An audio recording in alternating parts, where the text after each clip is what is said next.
There was a time when Britain was that empire, the globe-straddling behemoth with its boot on nearly every continent, a red smear across the map that looked more like a virus than a country. They called it the empire on which the sun never sets. Cute, but also deeply ominous. Because when we say empire, we're not talking polite afternoon tea and Shakespeare quotes. We're talking conquest, colonization, resource extraction, forced labor, cultural erasure, all with a Union Jack slapped on top like it was good branding. So how did this small island, barely the size of Michigan, pull this off? 2 words, naval supremacy. Britain figured out early that whoever ruled the waves ruled the world. They invested in ships, cannons, and tactics, then sailed out with trade in one hand and a musket in the other. If you were lucky, you got spices. If not, you got subjugated. And it worked. From India to Africa, Australia to the Caribbean, Canada to the Falklands. They didn't just show up. They stayed. They rewrote laws. They renamed cities. They installed governors and drained economies. And at its peak, the British Empire ruled over 23% of the world's population.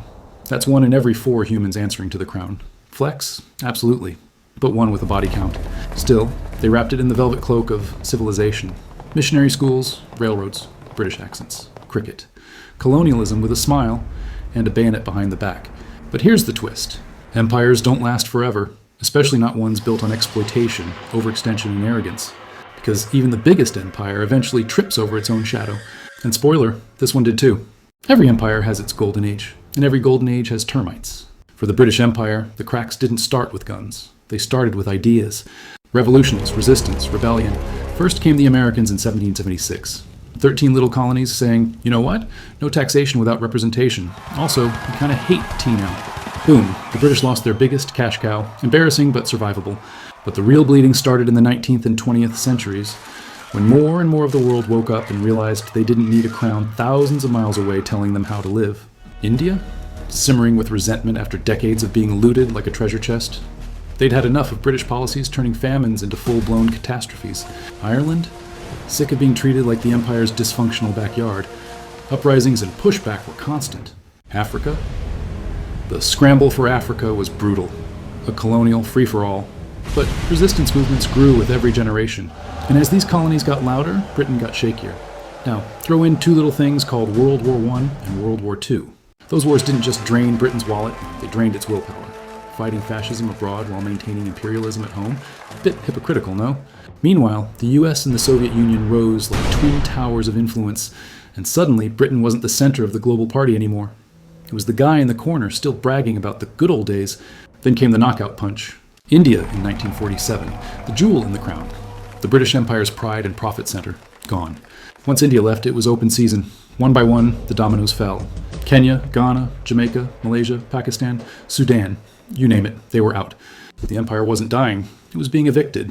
And back home in Britain, the public was tired. The economy was fragile. The myth of superiority was breaking down. Even Winston Churchill, the man who literally fought Nazis, couldn't stop the tide of decolonization. Because truth, bomb, you can't hold on to the world forever, especially when the world starts fighting back. So the empire fell, but did it really? Because here's the twist. When Britain left, it didn't exactly disappear. It rebranded. Enter the Commonwealth. 56 countries, all voluntarily part of a nice little club. United by shared history, trade deals, and, oh yeah, centuries of colonial rule. It's like breaking up with your ex, but still texting them happy birthday every year. Sure, the Commonwealth promotes unity, cooperation, and cricket. But behind the speeches and ceremonial parades is a lingering question. What's the point of a post-colonial club founded by colonizers? Let's not forget, Queen Elizabeth stayed the symbolic head of state in several countries. Even after they gained independence, it was monarchy-light. No direct control, but the vibes? Still very imperial. And it wasn't just about titles. British companies still held land, oil banks, and influence. The accents left, but the money stayed. The UK offered aid to former colonies, but often tied it to contracts that mostly benefited the UK. Education systems, British style, legal codes, British authored, parliaments, basically mini Westminsters. Britain might have folded the imperial flag, but it kept a hand on the power switch. Even today, the ghost of empire lingers, in foreign policy and culture, in the way the UK talks about the global south, with just a pinch too much nostalgia. And let's be real, if you've made it this far into the video, you probably like peeling back those layers of history and calling out the uncomfortable truths. So do us a solid, hit that like button. It helps more curious minds like yours find this. Subscribe, because the curse of knowledge drops deep dives like this all the time. And trust us, we're just getting started. Because empires may fall, but the stories they leave behind, still shaping the world you live in. Let's make something clear. The British Empire didn't just leave monuments and museums behind. It left systems. It left structures. It left a blueprint. And that blueprint, still running in the background of our world like a Windows 98 process you forgot to kill. Borders? A lot of today's global conflicts trace directly back to British cartographers drawing lines with the accuracy of a toddler with crayons. India and Pakistan? Thanks, partition. The Middle East mess? Sykes-Picot and British mandates played their part. Africa? Entire tribes split. Enemy groups mashed together. Recipe for generations of instability, served colonial style. Economies? Many former colonies still rely on exporting raw materials, the same setup they had during imperial rule. The UK? It industrialized off their backs.